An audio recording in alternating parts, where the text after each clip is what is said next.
మామూలుగా మనకి కరోనా చాలా భయపెట్టేసింది సార్, మన ప్రపంచాన్ని వణికించేసింది.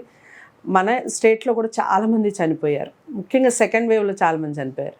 ఇప్పుడు అందరూ చాలా విచ్చలవిడిగా అసలు ఆల్మోస్ట్ మర్చిపోయారనే అనొచ్చు. ఎవరు మాస్కులు తీసేమని గవర్నమెంటే చెప్పింది. అసలు ఈ వైరస్ ఇంకా కంప్లీట్గా తొలగిపోయినట్టేనా? వైరస్ వల్ల కూడా హార్ట్ ప్రాబ్లమ్స్ వచ్చి చనిపోయిన వాళ్ళు చాలామంది ఉన్నారు కాబట్టి వైరస్కి సంబంధించిన భయాలకి ఏమి లేవంటారా మనకి?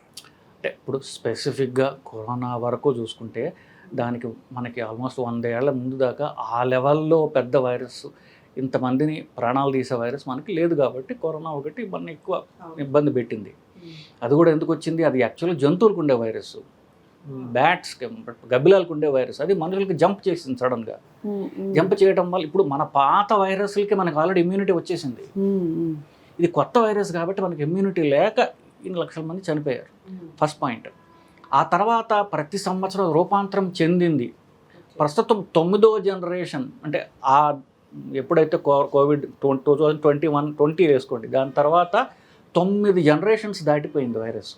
మెల్లమెల్లగా ఏమైందంటే ఇప్పుడు వైరస్ అనేది అది ఒక జీవి కదా, అది బతుకుదాం అనుకుంటుంది. అది దానికి ఏం తెలిసింది? బతకాలంటే మనుషులు కావాలి మనకి. ఇప్పుడు మనుషులకు వచ్చేసింది కాబట్టి మనుషులతో పోట్లాడితే దాన్ని చంపేస్తారు.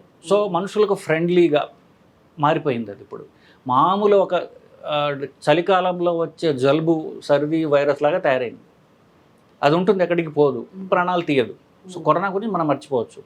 కొత్త వైరస్లు ఏమైనా వస్తాయా అని ఎప్పుడు వీళ్ళు సైంటిస్టులు చూస్తూనే ఉంటారు. ప్రస్తుతం రాడార్లో ఏమీ లేవు. ఓకే.